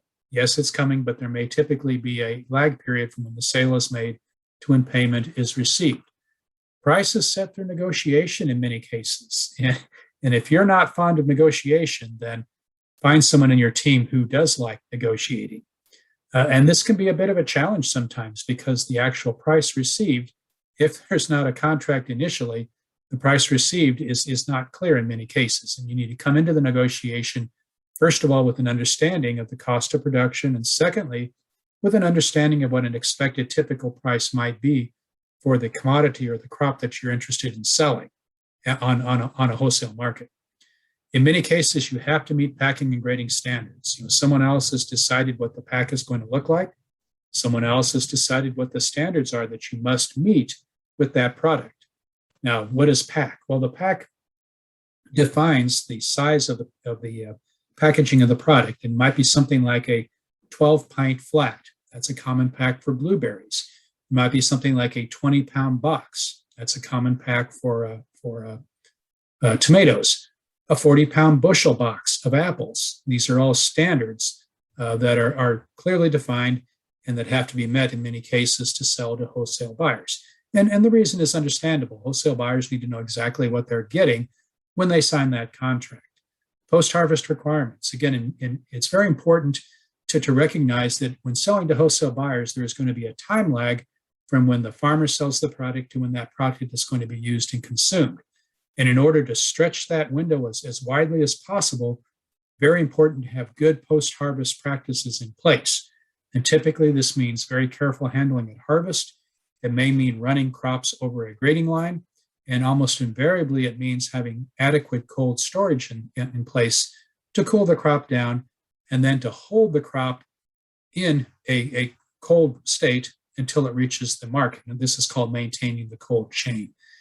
And then farmers must have a well-organized invoicing and record-keeping system. You're a business. You're a business now that's working with contracts, and so you need to have invoicing and record-keeping in place to make sure that everyone performs up to the requirements of the contract. Now, some tips. If you're new to wholesale marketing, learn as much as you can about this market. Talk with other farmers who are marketing through this. Visit with extension marketing specialists. Talk with others who have experience in the wholesale market. Talk about market needs with potential buyers. This is especially the case if you're going to be working with restaurants or grocery stores or institutional markets. You need to understand what they are interested in buying. A good place to check out pricing is with USDA terminal market reports. And again, these are available on the USDA Ag Marketing Service website. And there are different terminal markets around the country. Here in Missouri, frequently I check the Chicago terminal markets to get a feel for what pricing is going to be for fruits and vegetables on the wholesale level at a particular given point in time. You're a business person when you're working through wholesale channels, so conduct yourself in a business-like manner. Show up, obviously, in clean clothes and again, present yourself as a business person. And then I mentioned about cold storage and post-harvest handling. That is so important from the standpoint of successfully marketing through wholesale channels. Now, some things to think about. Can I operate in this market? There are many farmers who have no interest whatsoever in wholesale markets. They want to stay small. They're happy with direct marketing, and that's fabulous. But again, before considering this market, make sure that you can operate in this market. Do you have enough product to make this market viable? Particularly if you work into larger wholesale markets, You have to have scale. You have to be able to deliver enough product to interest a wholesale buyer. Do you have liability insurance? This is necessary. This is a must. Do you have GAP certification? What is GAP certification? Well, this is where you invite a third party to come onto your farm and look at all of your production and handling practices to make sure that you're producing crops and handling them in a safe fashion. The third party then gives you a certificate that says that you meet the standards of that particular third party. And then you can show that certificate to the wholesale buyer. And wholesale buyers are going to insist upon some guarantee that you understand safe crop production and handling. And the best way to do that is with this third-party certification. If you need more information on a GAP certification, please reach out. That's an area that I work in, and I'd be happy to visit with you further about GAP certification, produce food safety issues. And then the fourth part, this is a valid thing to think about. Do you enjoy business management as much as growing crops? And there are many farmers.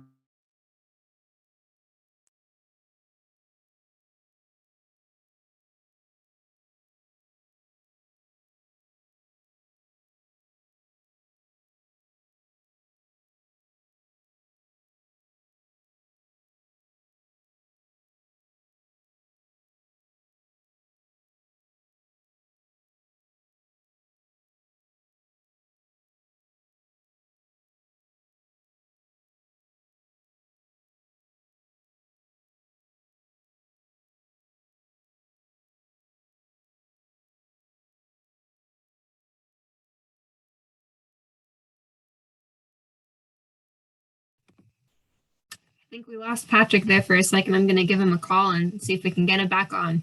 So we'll be just a couple minutes.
While we're waiting for Patrick to get back on, does anyone have any questions about SC? Okay, looks like he is back. All right. Okay, I am back. we're having some connectivity issues here at the extension office, but I'm back. Welcome back. Thank you. Thank you. Okay, well, let's resume the presentation. Hold on just a moment here.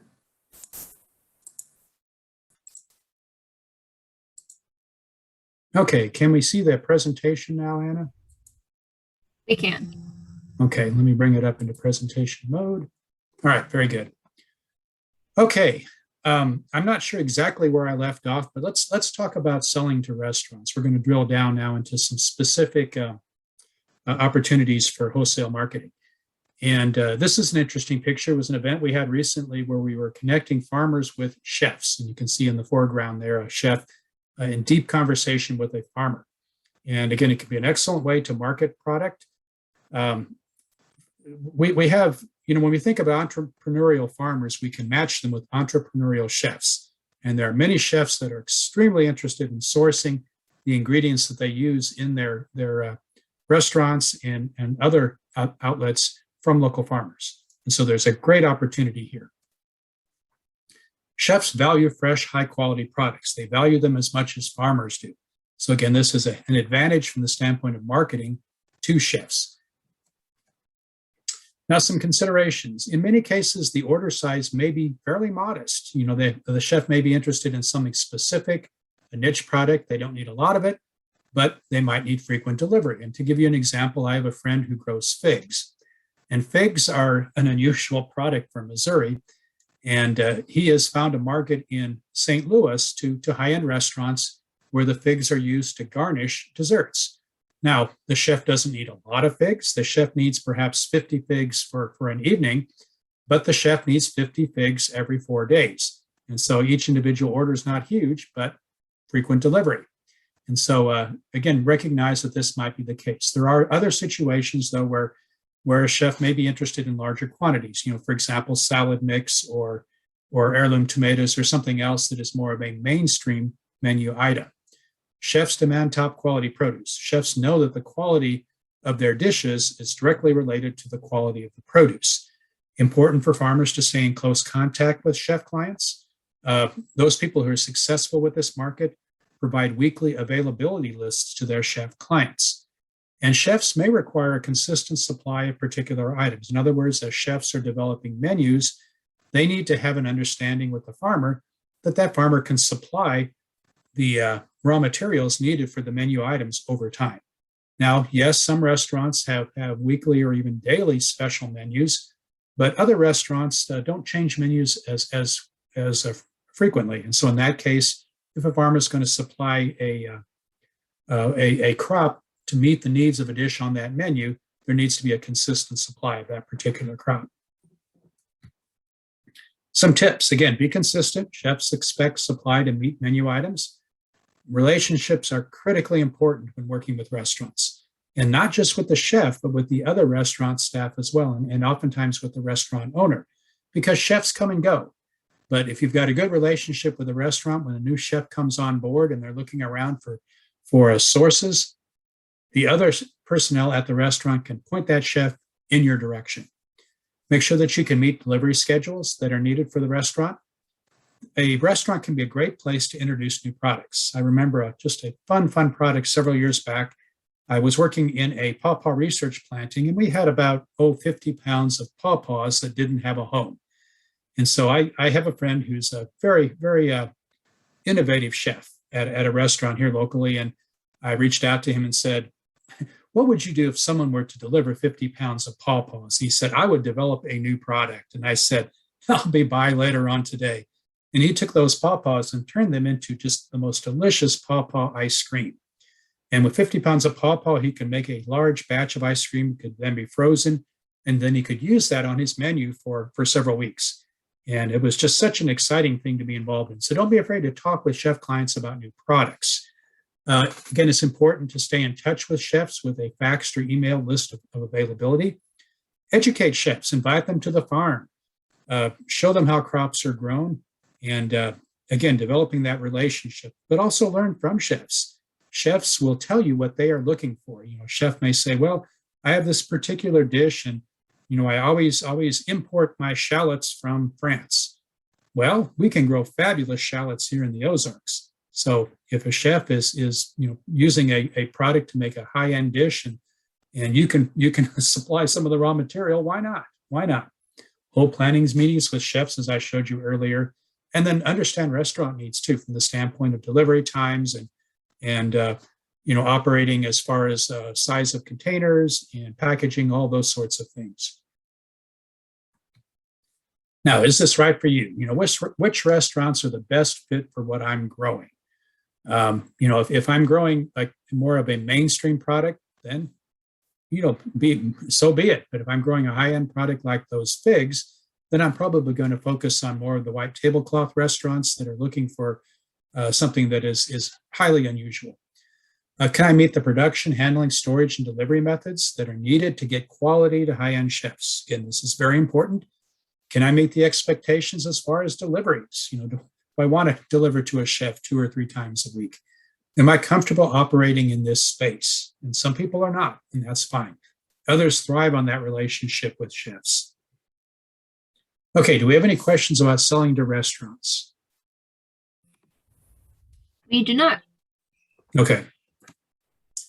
Selling to grocery stores. Now, when we think about selling to grocery stores, certainly the mom and pop grocery store, the grocery store in the small town on the corner, those are all good options. But increasingly, the larger scale franchises and chain stores are looking for local products as well. So there is the opportunity to reach out to the Walmarts, the Hy-Vees, the Price Cutters, the other larger scale markets. And I remember being at a meeting where the CEO of Deerbergs in St. Louis, addressing a group of farmers, said, "I want local produce. Can you deliver local produce?" He was crying for local produce. So there are opportunities out there. The advantages: it's a great way to sell larger volumes. And looking at this picture here, these are herb plants, and it's kind of an unusual product, but again, it's a great way to sell product. And the farmer who was growing these particular potted plants mentioned that they were supplying, I think, 50 of these a week. So again, it's an opportunity to sell volume over time.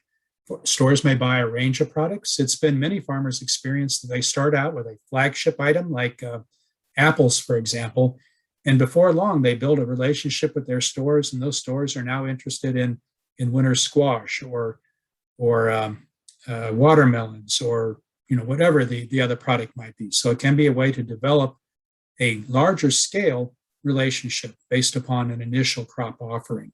And long-term relationships are possible, and you can build brand identity. Now, again, the situation here is somewhat like the situation at a restaurant where produce buyers at grocery stores come and go. But if you have a relationship with the grocery store and the ownership and the management, this will stand you in good stead as produce section managers come and go. You must have liability insurance if you're going to sell to a grocery store. Sometimes those initial sales can be difficult. A grocery store is a very competitive market. Again, payment is going to be delayed over time. You're going to have standard packing and post-harvest practices required. Grocery stores may require PLU or UPC codes. Again, if you need help with developing those, please reach out. We have programs in place to help with that. And again, I mentioned that third-party food safety audit and food safety plan more than likely is going to be required. So again, you're a business person now. Be reliable, professional, and on time. Do your sales pitches before the season begins. There's nothing worse than having a crop to sell and not having a place to take it. Understand the store's expectations for pack, size, grade, and post-harvest practices. Plan for continuous harvest and adequate volume. Again, that's what stores want. And again, develop a promotional program in cooperation with the store. In many cases, the store would welcome your presence adjacent to your product to help promote the product and to promote yourself as well. Now, is it for you? Does the store want what I can supply? Do chain stores have an interest in my area? Can I ensure a consistent supply of key products? Do I have GAP certification? Do I have a food safety plan?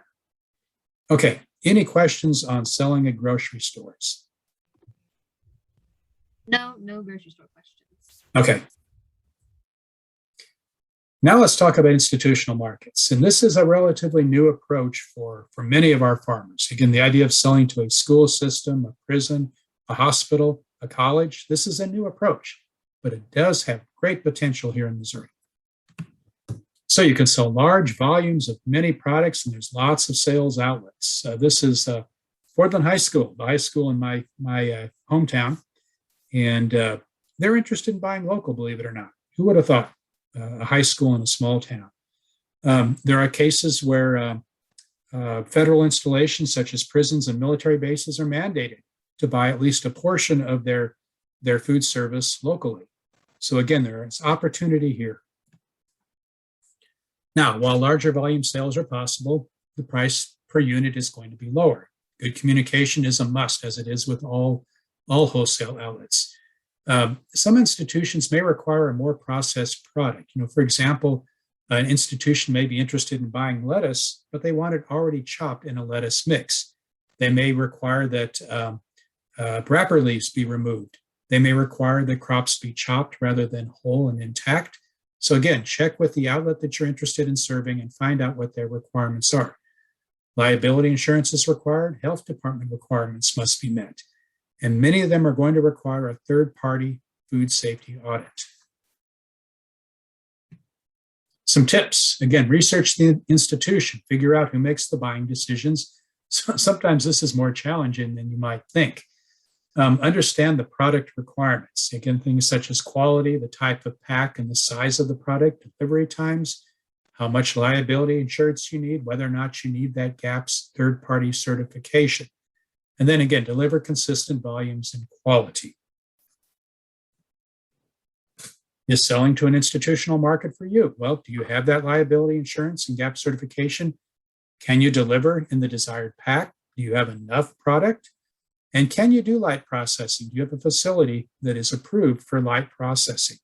So these are things to consider. Now, if you're serious about selling to institutional markets, please reach out to University of Missouri Extension. We have specialists who focus on institutional sales, and they can be of assistance in helping you develop an approach to this particular market. Okay, do we have any questions about institutional markets? We do not. Okay. Now let's talk about aggregators and auctions. And here in Missouri, we have a system of produce auctions where farmers bring their crops to the auction, and the portion of their crop is sold to the highest bidder. Advantages. Again, this is a wholesale market, but you can sell large or small quantities, whatever you choose to deliver. The previous picture I showed you, those were large lots. Here we see what are called small lots, where it's a smaller box of lesser quantity. In some cases, you can retain identity of the crops as they move out from the aggregator or the produce auction. The auction or the aggregator serves as the marketer and the distributor, and in some cases, the promoter. And you can have group purchases of inputs. The members of an aggregator or an auction can work together to buy inputs such as packaging and promotional time, and sometimes other crop input supplies. Now, again, you can sell quantity, but in some cases, the price is lower. It sells to the highest bidder, yes, but typically the price received is going to be less than if that crop were direct marketing. Most aggregators and auctions have packing grades and standards that must be met. Many of them require GAP certification or a produce food safety plan.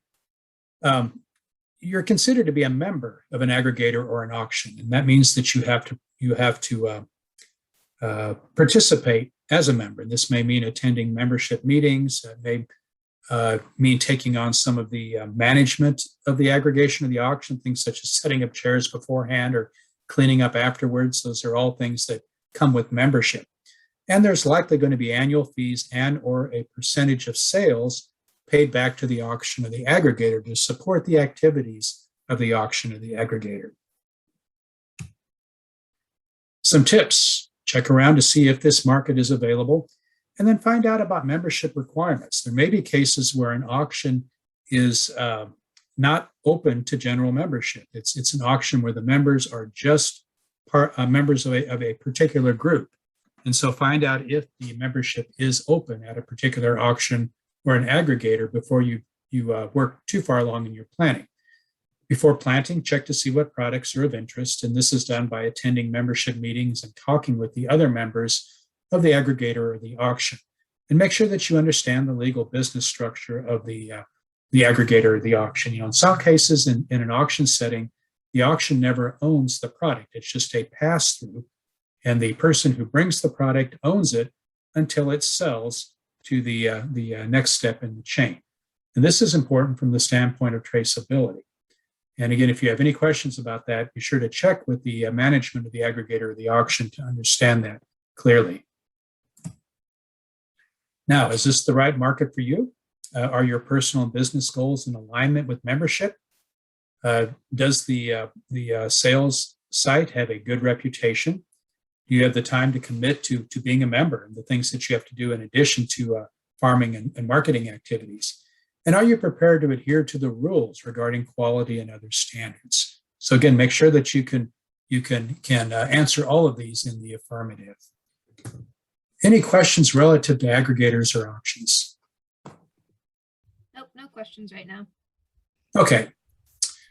Well, we'll finish up now with a few thoughts on value-added products. And again, we'll talk a bit about the benefits and what it takes to succeed. We'll talk about starting a food business and some guiding principles.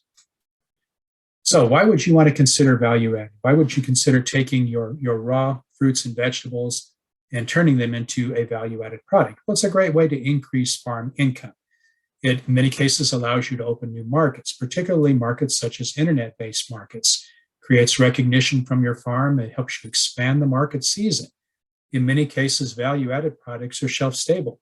So now you can market your crops 12 months out of the year. And it can provide employment for farm labor beyond just the season for the fresh commodity. And it's a positive contribution to your community. So what does it take to succeed? Certainly an innovative mindset, a willingness to take on some risk, capital, management skills, and personal skills. And we'll talk more about these here in just a moment.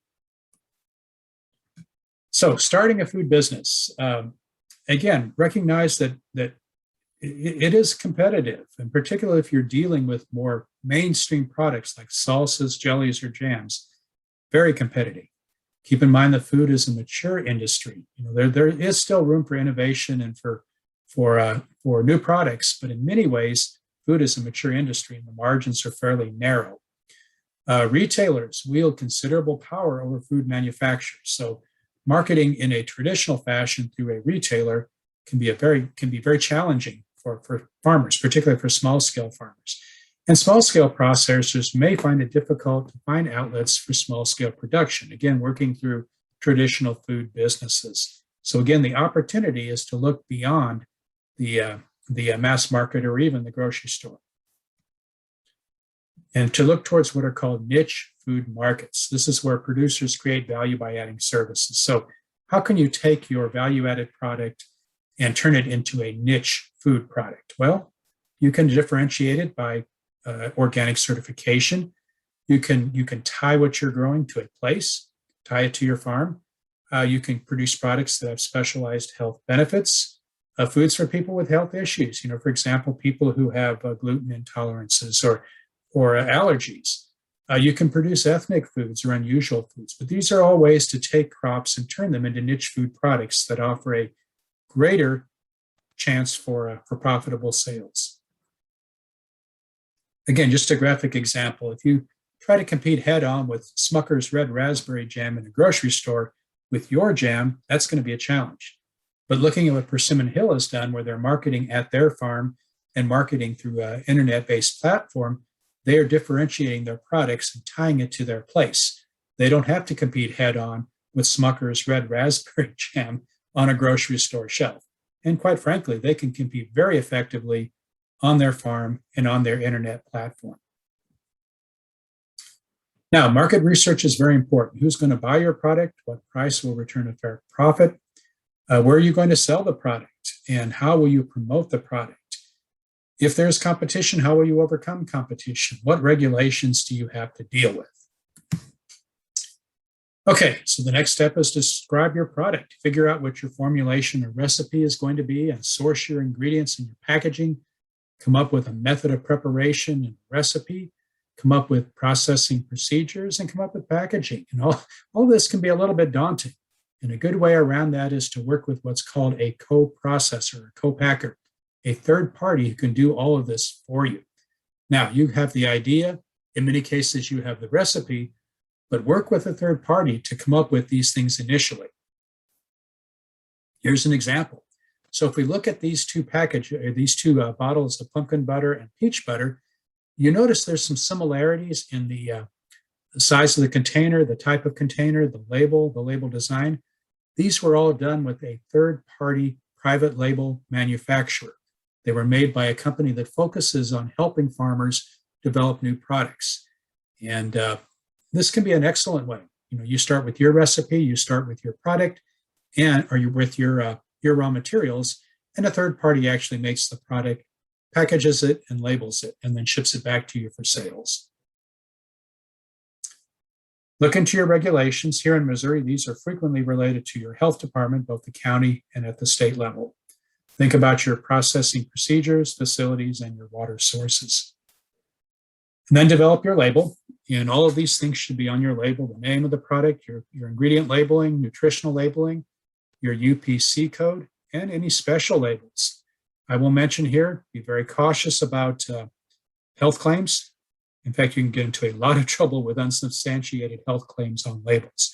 If you have any questions with developing a label, again, please reach out. University of Missouri Extension has staff and resources to help with this part of developing a food business. Liability insurance is an absolute must with developing a food business. So again, some guiding principles on value added: start small and grow naturally. Make your decisions based on good records. Create a high quality product. Get everyone involved. Make sure everyone in the team or in the family is informed and involved. Plan for the future, because likely you're going to see growth. Evaluate continuously, persevere, capitalize adequately, focus, establish a low customer base. And then that final point really applies to everything we've talked about tonight. Choose something you love to do and something that fits your personality and your goals. So again, the resources I mentioned earlier, those that are available through NCAT and ATRA, check those out. And I thank you. We've covered a lot of material this evening. A lot of aspects of marketing have been touched tonight. None of them in great detail, but hopefully enough to generate interest. As I mentioned, as we move ahead, we'll be having additional workshops on a more in-depth exposure to marketing. Check out the resources that I mentioned. Anna, at this time, are there any questions? We don't have any questions right now. I'd like to thank you, Patrick, for being here tonight and for talking with us. I really like on that last slide you had persevere. I think that's a really important one with everything we talked about tonight. I would agree. And again, as I mentioned before, please reach out if you have any questions related to marketing. The extension team is here to serve you. Our colleagues at Springfield Community Gardens have vast amounts of experience in marketing special crops. Reach out to us. We're happy to collaborate.